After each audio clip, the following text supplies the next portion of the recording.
Supravatham, friends. We are going to touch on another lecture by Swami Vivekananda, which is a part of Jnana Yoga. It's very interesting as Swami is progressing in this direction. The talk was delivered in London in 1896 on 3rd of November. Name of the talk is Unity in Diversity. If you look at this whole discussion by Swamiji, very interesting one. It says very different directions altogether, in the opinion that it gives a clear-cut indication as what exactly is Vedanta, and Jnana Yoga is part of that. Swamiji is saying, I quote, "The self-existent one projected the senses outwards, and therefore a man looks outward, not within himself. A certain wise one, desiring immortality with inverted senses, perceived the self within." Unquote. Swami is saying, as I have already said, the first inquiry that we find in the Vedas was concerning outward things, and then a new idea came that the reality of things is not to be found in the external world, not by looking outwards, but by turning the eyes, as it is literally expressed, inwards. And the word used for the soul is very significant. It is he who has gone inward, the innermost reality of our being, the heart center, the core, from which, as it were, everything comes out, the central sun of which the mind, the body, the sense organs, and everything else we have are but rays going outwards. Swami is giving quotation, wonderful quotation.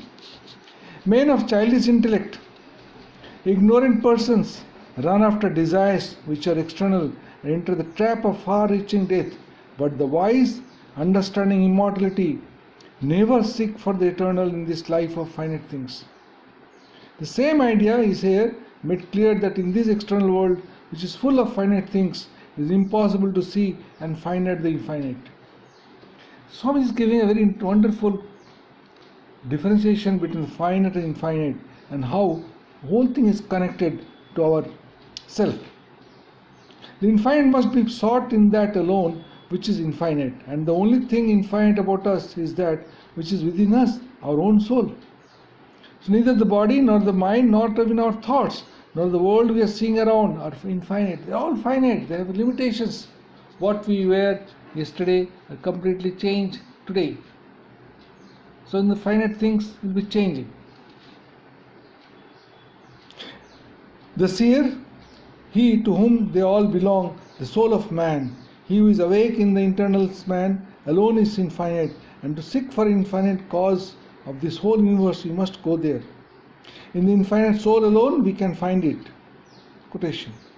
What is here is there too, and what is there is here also.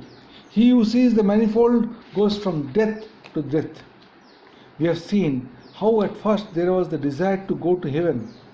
When these ancient Aryans became dissatisfied with the world around them, they naturally thought that after the death, they would go to some place where there would be all happiness without any misery. These places they multiplied and called Swargas. The word may be translated as heavens, where there would be joy forever. The body would become perfect, and also the same with the mind. And there they would live with their forefathers. But as soon as philosophy came, the mankind found that this was impossible and absurd. The very idea of infinite in place would be a contradiction in terms, as a place must begin and continue in time. Therefore, they had to give up that idea. They found that the gods who lived in these heavens had once been human beings on earth, who through their good works had become gods and the godheads, as they call them, were different states, different positions. None of the gods spoken in the Vedas are permanent individuals, and Swamiji is giving example of Indra and Varuna and etc. etc. So he is saying that certain positions are there, which are there where the people have done good work, go and take up the position, and once that good work is getting over, they come back to that. So these heavens are not at the ultimate. Interesting is mentioning very interesting concept of space. Try to think of a form without space. It is impossible. Space is of the materials, as it were, which make up the form, and this is continually changing. Space and time are Maya, and this idea is expressed in the line, what is here, that is there too. Everything born must die, and so if there are heavens, the same laws must hold good there. He is talking about an interesting aspect, that whatever we feel so much happiness is always followed by a misery as its shadow. Like life has its shadow called death. They must go together because they are not contradictory, not two separate existence, but different manifestations of the same unit. Life and death, sorrow and happiness, good and evil, everything is one and the same. The dualistic conception that good and evil are two separate entities and that they are both going on eternally is absurd on the face of it. They are the diverse manifestations of one and the same fact, one time appearing as bad and at another time as good. The difference does not exist in kind but only in degree. This concept Swamiji is kept on in many textures, that the difference is not in the kind but only in degree. They differ from each other in degree of intensity. We find as a fact that the same nerve system carry good and bad sensations alike, and when the nerves are injured, neither sensation comes to us. If a certain nerve is paralyzed, we do not get the pleasurable feeling that used to come along that way, and at the same time we do not get the painful feelings either. So they are never two but the same. Therefore this duality of existence is denied. And what follows? Swami is saying, I told you in my last lecture that we can never have ultimately everything good on this earth and nothing bad. It may have disappointed and frightened some of you, but I cannot help it. And I am open to conviction when I am shown to the contrary, but until that can be proved to me and I can find that it is true, cannot say no. The general argument against my statement, and apparently a very convincing one, is that in the course of evolution, all that is evil in what we see around us is gradually being eliminated, and the result is that if this elimination continues for millions of years, a time will come when all the evil will have extirpated and the good alone will remain. This is apparently a very sound argument. Would to God it were not true, but there is a fallacy in it. Swamiji is giving very strong argument about this, and the argument is, it is this that it takes for granted that both good and evil are things that are eternally fixed. It takes for granted that there is a definite mass of evil which may be represented by 100 and likewise of good, and that this mass of evil is being dismissed every day, leaving only the good. But is it so? The history of the world shows that evil is continuously increasing quantity as well as good. Take the lowest man, he lives in the forest. His sense of enjoyment is very small, and so also is his power to suffer. His misery is entirely on the sense plane, giving a wonderful exposition on what is this sense and how the argument strongly helps. Swami is saying, he will feel pleasure in reading a beautiful poem, and a mathematical problem will be absorbing interest to him, who are having higher thoughts, higher capability. But with this, the finer nerves will become more and more susceptible to miseries of mental pain, of which the savage does not think. Take a very simple illustration Swami is giving. In Tibet, there is no marriage and there is no jealousy. Yet, we know that marriage is much higher state. The Tibetans have not known the world and full enjoyment, the blessing of chastity, the happiness of having a chaste, virtuous wife or a chaste, virtuous husband. These people cannot feel that, and similarly they do not feel the intense jealousy of the chaste wife or the husband, or the misery caused by unfaithfulness on either side, with all the hurt burnings and sorrows which beliefs in chastity experience. On the other one side, the latter gain happiness, but on the other they suffer misery too. Swamiji in this kind of saying this is the state of things everywhere. Your sense of enjoyment is developed. Your society is very much more beautiful than some others. One is like the shadow of the other, that the evils are being eliminated may be true, but if so, the good also must be dying out. If good increases in arithmetical progression, evil increases in geometrical progression. And this is Maya. This is neither optimism nor pessimism. Vedanta does not take the position that this world is only a miserable one. That would be untrue. At the same time, it is a mistake to say that this world is full of happiness and blessings. So it is useless to tell children that this world is all good, all flowers, all milk and honey. That is what we have all dreamt. At the same time, it is erroneous to think because a man has suffered more than another and that all is evil. At the same time, the Vedanta says, do not think that good and evil are two separate essences, but they are one and the same thing, appearing in different degrees and in different guises and producing different sets of feelings in the same mind. So the first thought of the Vedanta is the finding of unity in the external, one existence manifesting itself, however different it may appear in a manifestation. Swamiji is saying very interestingly, he is giving an example. Think of the old crude theory Persians, two gods creating the world. The good one is giving the good one and the bad one is about the bad. There a difficulty comes that both are working in the same world and these two gods keep themselves in harmony by injuring one portion and doing good to the another. Swamiji is mentioning that we find this world is neither optimistic nor pessimistic. It's a mixture of both. And as we go on, we shall find that the whole blame is taken away from nature and put upon our own shoulders. At the same time, the Vedanta shows that the way out, but not by denial of evil, because it analyzes boldly the fact as it is and does not seek to conceal anything. It is not hopeless, it is agnostic.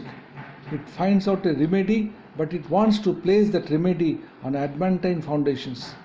Not by shutting the child's mouth and blinding its eyes with something which is untrue and which the child will find out in a few days.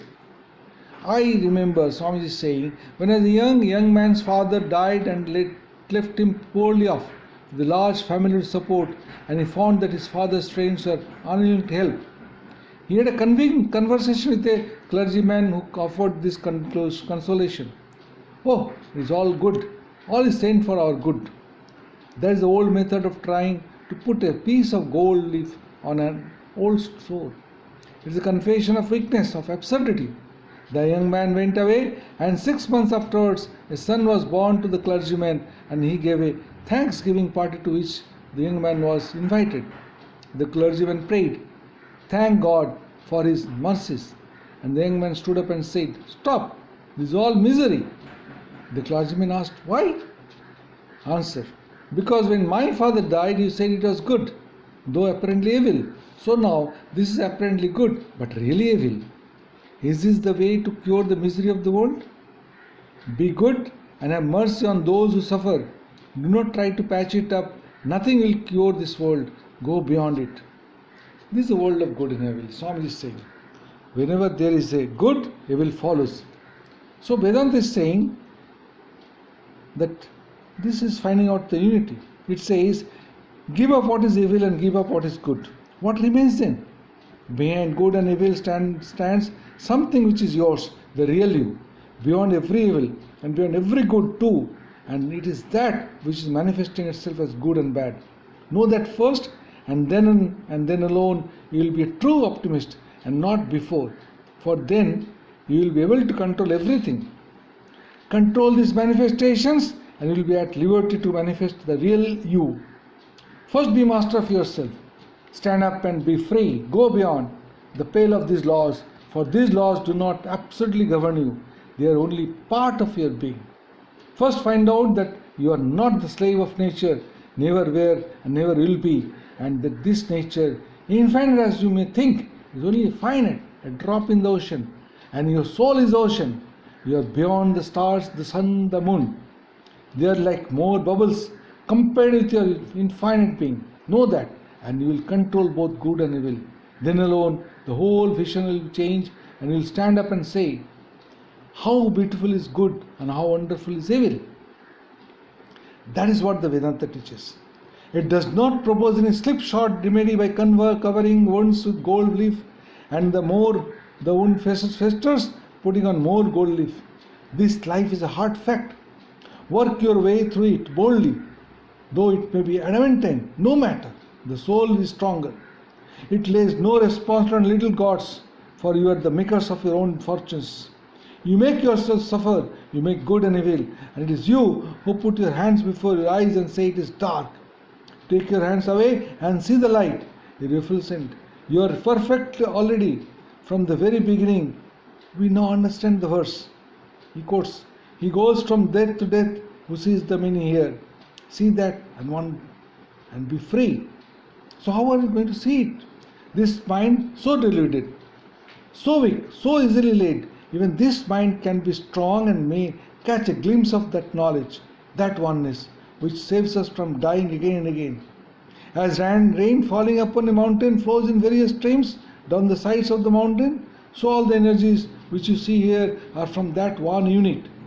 It has become manifold, falling upon Maya. Do not run after that manifold. Go towards the one. He is all in all that moves. He is in all that is pure. He fills the universe. He is in the sacrifice. He is the guest in the house. He is in the man, in water, in animals, in truth. He is the great one. As fire coming into this world is manifesting itself in various forms, even so, that the one soul of the universe is manifesting himself in all those various forms. As air coming into this universe manifests itself in various forms, even so, the one soul of all souls, of all beings, is manifesting himself in all forms. He is saying, this is true for you when you have understood this unity, and not before. Then all is optimism, because he is seen everywhere.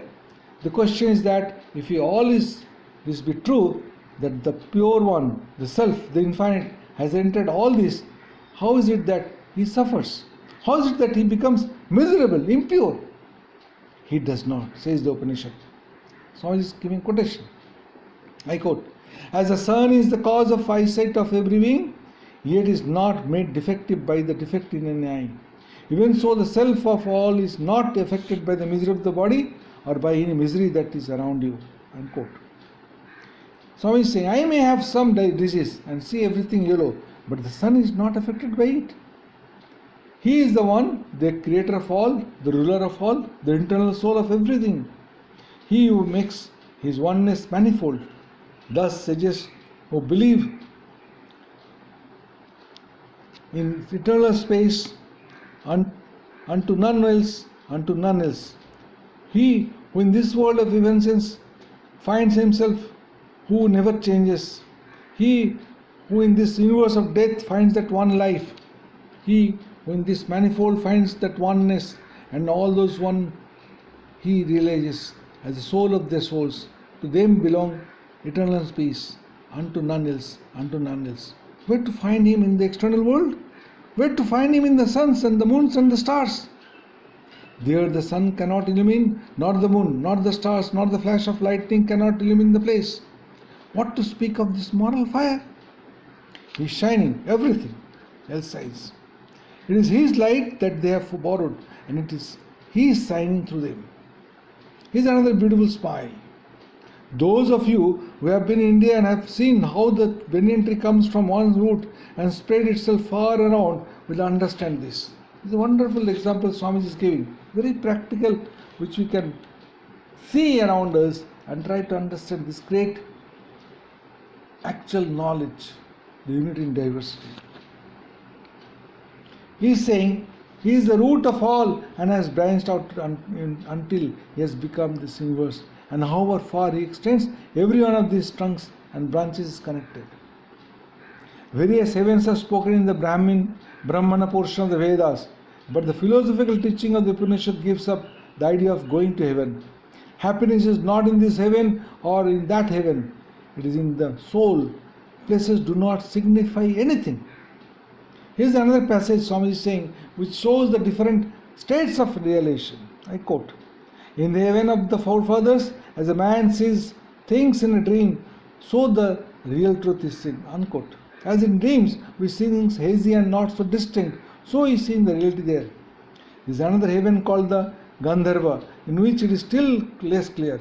As a man sees his own reflection in the water, so is the reality seen there. The highest heaven, of which the Hindus conceive, is called the Brahmaloka, and in this the truth is seen much more clearly, like light and shade, but not yet quite distinctly. But as a man sees his own face in a mirror, perfect, distinct and clear, so is the truth shining in the soul of the man. The highest heaven, therefore, is in our own souls. The greatest temple of the worship is the human soul, greater than all heavens, says this our Vedanta. For in no heaven anywhere can we understand the reality of His as distinctly and clearly as in this life, in our own soul. Changing places does not help one much. I thought while I was in India that the cave would give me clearer vision. I found it was not so. Then I thought the forest would so, then Varanasi. But the same difficulty existed everywhere, because we make our own worlds.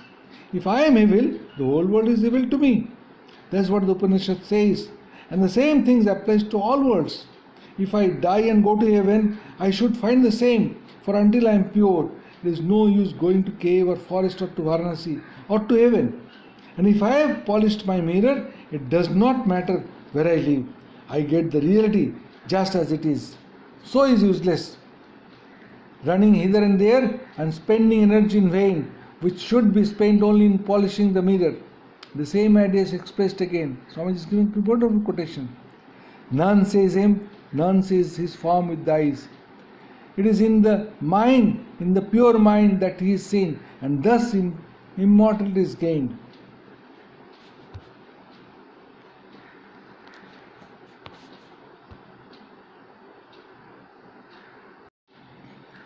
Swamiji is mentioning during this talk that when the yoga classes which were held in previous summer and people who attended, that was the Raj Yoga. The yoga which we are now considering consists chiefly in controlling the senses. When the senses are held as slaves by the human soul, when they can no longer disturb the mind, then the yogi has reached the goal. When all vain desires of the heart have been given up, then this very mortal becomes immortal. Then he becomes one with God even here.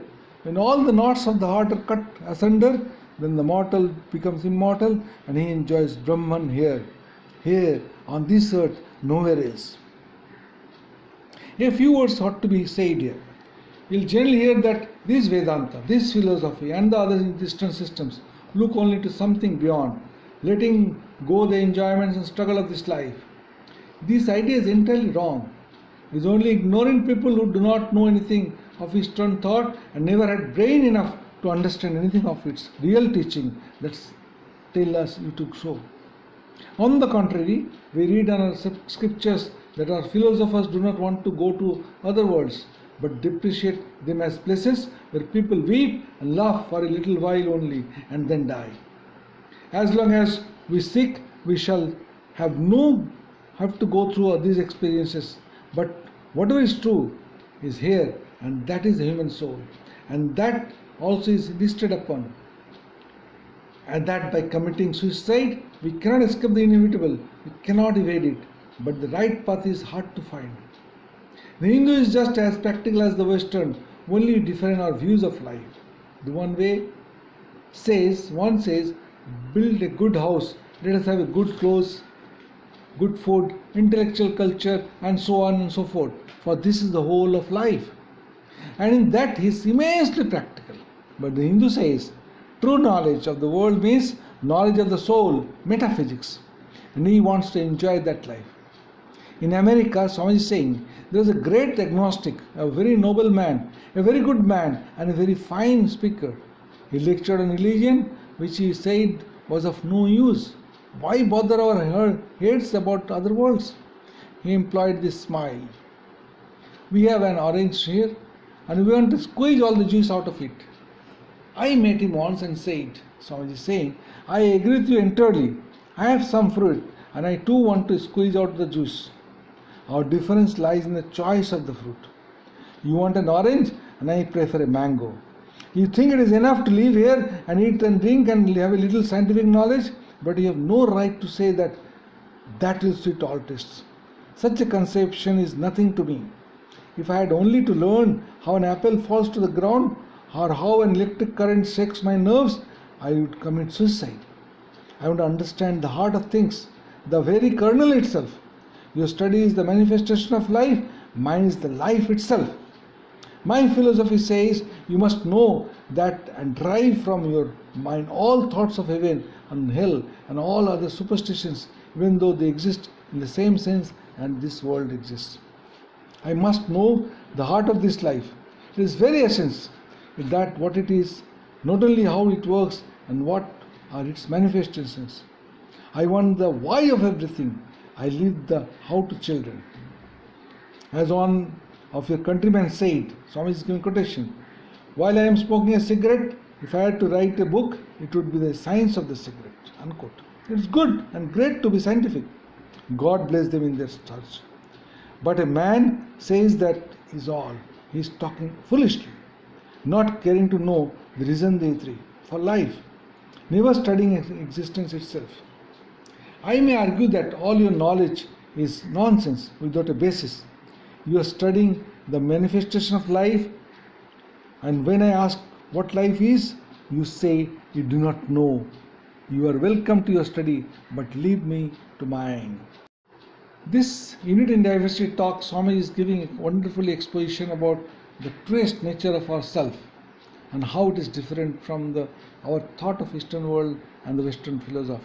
Both of them may be practical, but ours the root cause, so we do not divulge or do not live in those kind of duality in nature. Swami is saying, I am practical, very practical in my own way. So your idea that only the West is practical is nonsense. You are practical in one way, I am in another way. There are different types of men and minds. If a man is told that he will find out the truth by standing on one leg all his life, he will pursue that method. If in the West men hear that there is a gold mine somewhere in an uncivilized country, thousands will face the dangers there in the hope of getting the gold, and perhaps only one succeeds. The same men have heard that they have souls but are content to leave the care of them to the church. The first man will not go near the savages. He says it may be dangerous. But if we tell him that on top of a high mountain lives a wonderful sage who can give him knowledge of the soul, he tries to climb up to him, even if he be killed in an attempt. Both types of men are practical, but the mistake lies in regarding this world as the whole of life. Yours is the vanishing point of enjoyment of the senses. There is nothing permanent in it. It only brings more and more misery, while mine brings eternal peace. I do not say your view is wrong. You are welcome to it. Great good and blessing come out of it. But do not, therefore, condemn my view. Mine also is practical in its own way. Let us all work on our own planes and own plans. Would to God all of us were equally practical on both sides.